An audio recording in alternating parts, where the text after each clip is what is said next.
Good morning and buenos dias. I am Abu Sha'b and welcome back for another lesson in Puerto Rican expressions. This morning I want to talk about the verb quedar, or quedarse, more correctly, because this verb almost always carries the se, the reflective pronoun. Yo me quedo, tú te quedas, él se queda, ellos se quedan. This verb is usually translated as to remain or stay, and that is correct, but it does have a couple of more subtle meanings, especially in colloquial speech that we're going to take a look at this morning. First, I want to talk about the word que, because this verb starts with that same sound, and you hear that sound all the time in Spanish, that word que. Que. That's because the two main meanings, as well as several others, of this word are what and that. Two of the most commonly used words in any language. So when you hear a Spanish speaker saying que, he's saying that what, as in, él dijo que, he said that what, él dijo que. Now going back to the verb, quédate, stay. This is imperative form, quédate, stay. You can say quédate aquí, stay here, which is a little bit more complete. To use this verb in the negative, we can say something like, no se quede atrás, no se quede atrás. The A changes to an E in the negative, so no se quede atrás means don't get left behind. No te quedes atrás in the familiar, no se quede atrás in the formal. Don't get left behind. Quédatelo means keep it.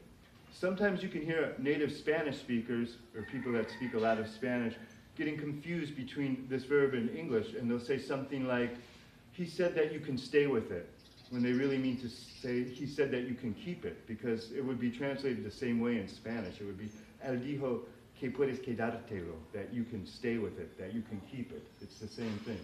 In the past tense, in the past perfect, we can say, se quedaron los dos, those two, them. They stayed, the two of them, really. Los dos, the two of them. A phrase a little bit more complicated would be, él quiere que te quedes. He wants you to stay. Now, we're using the subjunctive form here, quedes, te quedes, because this is the main verb in the phrase. So it's in the definite form. This verb is in the subjunctive form, subjunctive to this verb. He wants you to stay. Él quiere que te quedes. Nos quedamos hasta las 11, past perfect. This can also be the present tense. The two verb forms are the same. The past for nosotros, for us, is nos quedamos hasta las 11. We stayed until 11 o'clock. This is obviously going to be the past tense, but we could say nos quedamos aquí hasta las 11 de mañana. We can say we will stay here. We'll stay here. We'll stay here until 11 o'clock tomorrow. Now, another meaning of this verb quedarse is that it came out or it turned out. For example, qué lindo que se quedó. Qué lindo que se quedó is how beautiful that, in parentheses, because we don't really use the that in English. This is just a little bit of the difference in the rhythm between English and Spanish. How beautiful it turned out. Talking about your car, se quedó sin gasolina. It stayed without gas, but what we're really saying is it ran out of gas. It turned out to be out of gas. Ella se quedó ciega después de la operación. This is very sad, but she remained blind after the operation, or she turned out blind, or it turned out that she was blinded by the operation, or it could be that she was blind before the operation.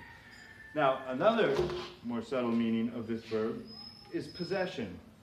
We can use this to indicate possession. A common phrase in Spanish is, no me queda nada. I don't have anything left. I don't have anything left. You'll hear this like in soap operas talking about affairs of the heart. No me queda nada de mi amor por ti, of my love for you.